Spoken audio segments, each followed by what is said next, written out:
Hi, my name is Jackie Murray, and I'm your guide through these 32 lessons in the fifth grade technology curriculum.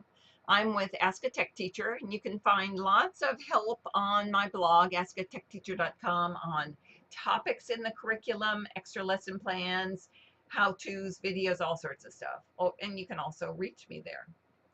Okay, this lesson is on keyboarding.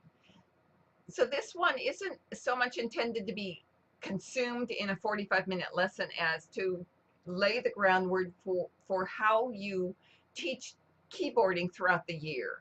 There'll be certain steps and activities that you do whenever you assess them throughout the year. This shows how you base the assessment.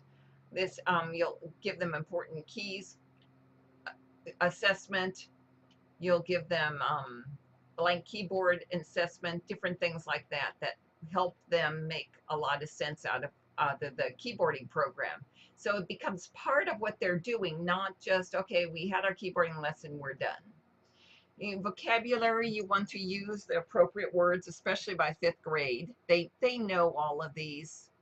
So you want to continue to use them. They've had a summer off. You want to remind them, these are the words we use. Problem solving.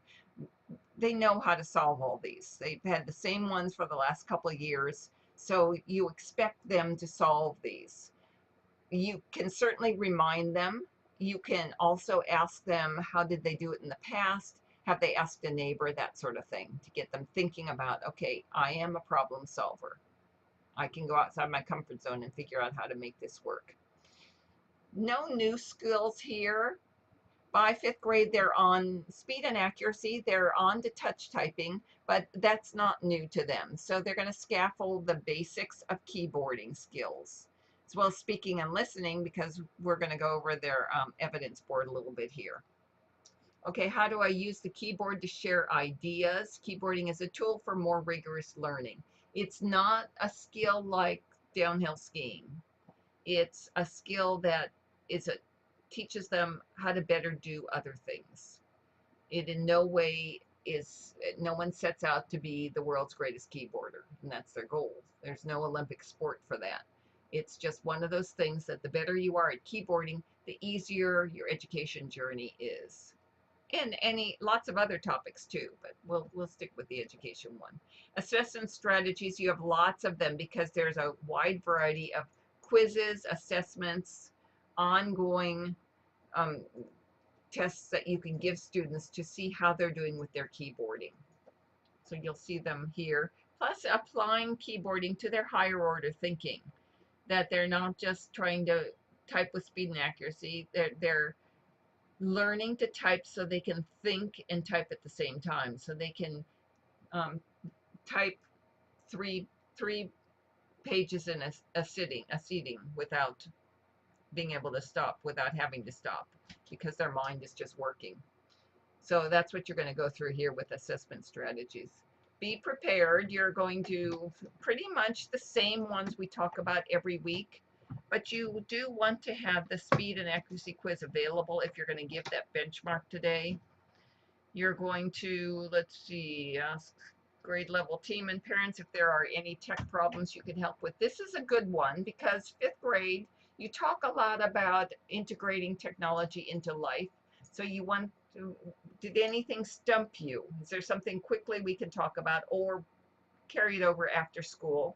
But very often a problem one student has, other students have.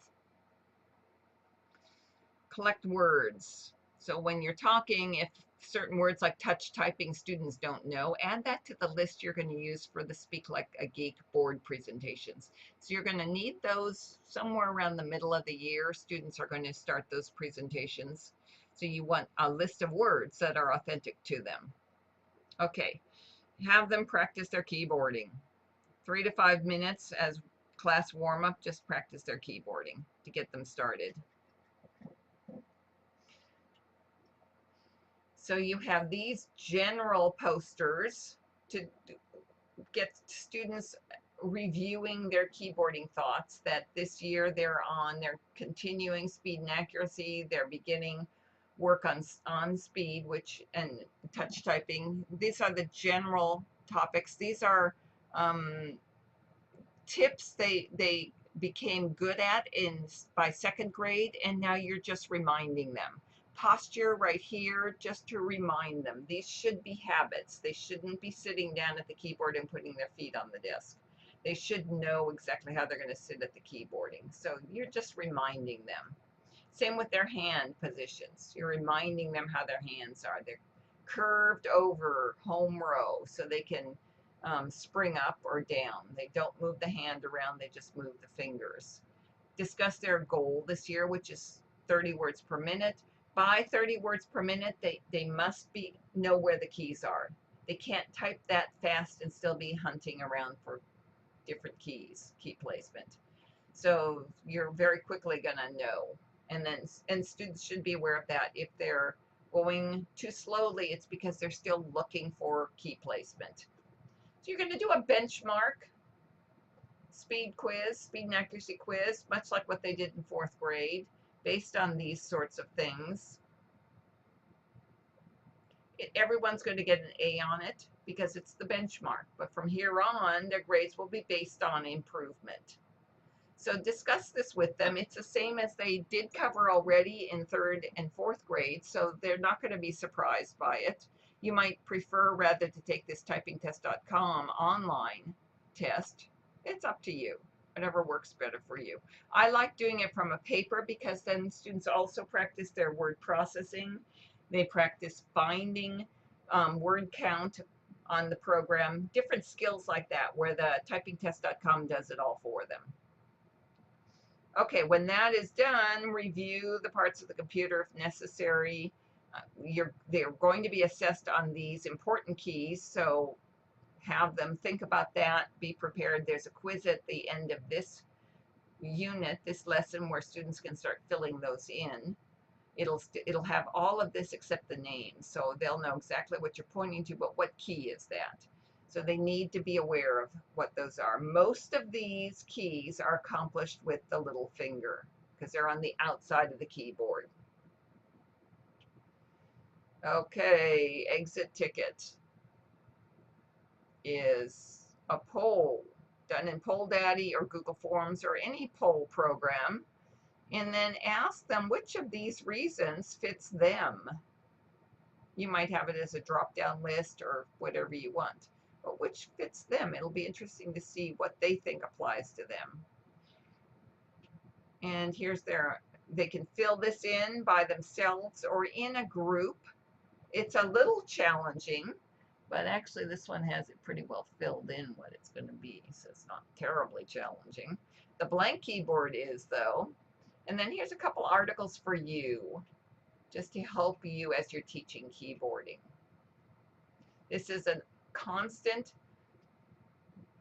weekly program. You're always teaching keyboarding throughout the school year. You're teaching it, and they will come out as good keyboarders. If you pay attention to it, they will, and you'll be surprised how good they get by the end of the year. Okay, well, let's look at the student workbook, see if they've got anything new. Same thing. See, they've got right in front of them, they know how they're supposed to sit, how their hands will be, what you're going to grade them on, how you're grading improvement, where the different rows are, home row, QWERTY row, lower row, important keys, blank keys. They got all this right in front of them. There's no excuse for them not being able to do this stuff. Okay, guys.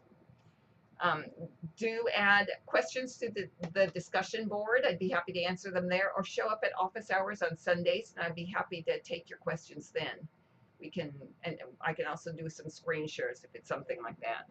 Okay, have a great week, and I'll talk to you soon. Bye.